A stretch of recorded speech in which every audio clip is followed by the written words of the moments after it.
पाहत आहात mid day Marathi news channel. चला सत्य बघूया। महाराष्ट्रातील ताज्या बातम्यांसाठी आमच्या चॅनलला सबस्क्राइब करा आणि न्यूज व्हिडिओ आवडल्यास लाईक शेअर करा।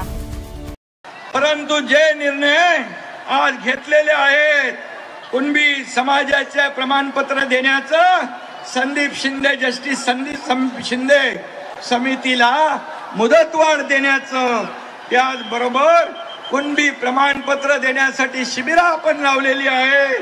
सगळे सोयरे या बाबतीमध्ये अधिसूचना आपण काढलेली आहे। त्याचबरोबर वंशावळ जुळवणीसाठी आपण समिती नेमली आहे। इतर आपल्याला जोपर्यंत क्युरेटिव्ह पिटिशनच्या माध्यमातून, मागासवर्ग आयोगाच्या माध्यमातून मराठा समाजाला इतर म्हणजे कुणबी नोंदी सोडून, कुणबी प्रमाणपत्र सोडून इतर लोकांना आरक्षण टिकणार, कायद्याच्या चौकटीत बसणार, ओबीसी इतर समाजावर अन्याय न करता देणार, ही जी आपली मागणी ती या ठिकाणी की ते आरक्षण मिळेपर्यंत मराठा समाजाला ओबीसीचे अधिकार, ओबीसीच्या सवलती दिल्या जातील।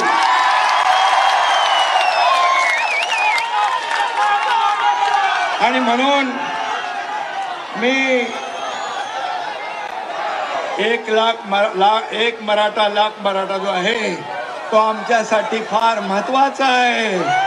आणि म्हणून तुम्ही अतिशय संयमपणे या ठिकाणी आंदोलन केलं आणि त्यासाठी ज्या ज्या मागण्या आहेत, सारथी असेल, इतर अण्णासाहेब पाटील आर्थिक विकास महामंडळ असेल, या सर्वांना न्याय देण्याचं काम आपण या ठिकाणी करू। आणि मगाशी आपण सांगितलं की जे आंदोलनामध्ये मृत्युमुखी पडले त्यांना देखील कुटुंबाला वाऱ्यावर आपण सोडणार नाही।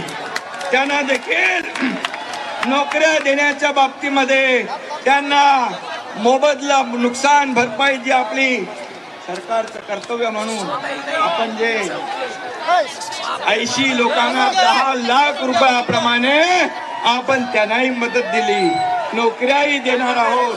मला वाटतं यामध्ये जे आपण सांगितलं, सरकार आज तुमचं सर्वसामान्यांचं सरकार आहे। आणि म्हणून या सरकारने जे घेतलेले निर्णय आहेत, गुन्हे मागे घेण्याचे असतील, इतर जे काही असतील, ते पूर्णपणे त्याची अंमलबजावणी सरकार करेल, हा शब्द या ठिकाणी मी देतो।